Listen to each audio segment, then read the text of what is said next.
Got some news out of Michigan, and this could be very significant from the Detroit. Well, actually, we'll go to Jenna Ellis first. Breaking this evening, the County Board of Canvassers in Wayne County, Michigan, refused to certify the election results. If the state board follows suit, the Republican state legislator will select the electors.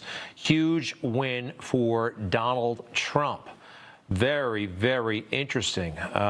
They found major problems with, let's see here, absentee voting precincts didn't match the number of ballots cast.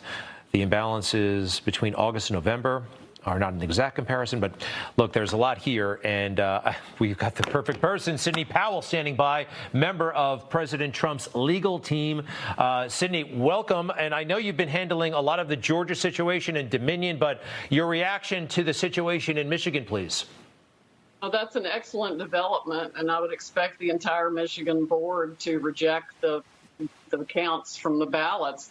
The election could not have been more rigged than it was, and I think it also affected the race of Senator John James.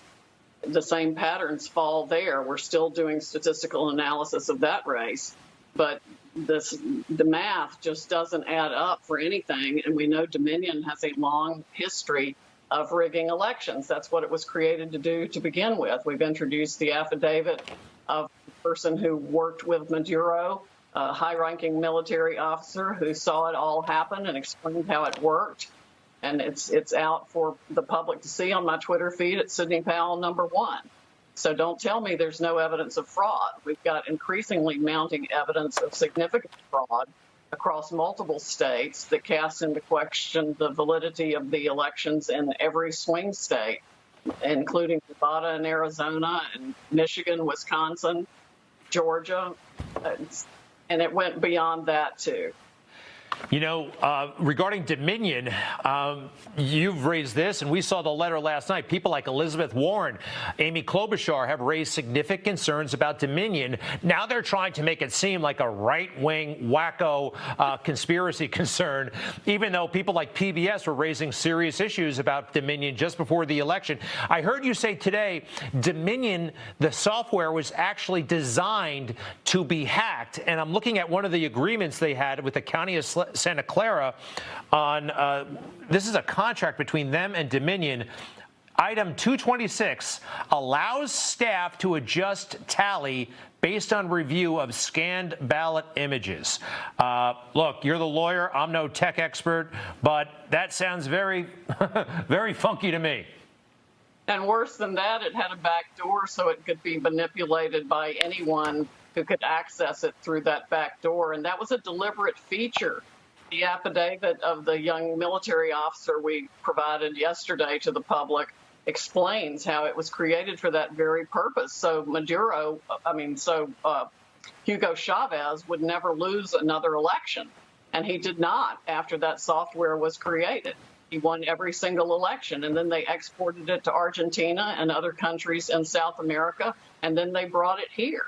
And it's a foreign company, no matter how you look at it. So they've already violated the president's order against foreign interference in our elections. Our votes were actually eventually counted in Barcelona, Spain, or Frankfurt, Germany, on foreign servers. It's absolutely stunning. And what's really stunning is the effort that is being mounted against getting the truth out on this. But you have to realize that every tech company, every media company, every social media company, scads of globalist corporations have been doing business in countries with these dictators that have been installed through this rigged election system for decades. The corruption is actually worldwide. It is going to upset a countless number of elections across this country and around the world. All right. But we need to do that to get rid of the corruption. It does make a lot of sense now how Joe Biden campaigned, i.e. not campaigning. Their team seemed to know something. If this is true about Dominion, and I suspect it is. By the way, regarding, okay, so we have these concerns. You've got your whistleblower. Who do you bring this to?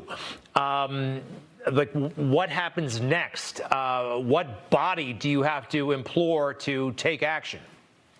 Well, we can add a fraud claim to any of the states in which litigation has already been filed as soon as we can get the the rest of the material together that I'm still in the process of collecting because, frankly, witnesses are coming forth every day that are fed up with the corruption in Dominion and in the states and the counties and the country. So we're intaking information at an amazing level of people who want to stop this and are absolutely fed up with it. You mentioned. We can got the evidence from the own mouths of the guy who founded the company. I haven't even had a chance to get that out to the public yet. But they admit, the founder of the company admits he can change 1 million votes, no problem at all. The founder of Dominion admitted a long time ago, recently to you. Tell us more, please. Publicly. I will tweet out the video later and I'll tag you in it. Please do. At Greg Kelly USA, if you don't mind. That's pretty wild. Oh, by the way, what can you tell us about, you mentioned the whistleblower. There is a whistleblower. Remember, whistleblowers who are against President Trump are hailed as heroes and deified.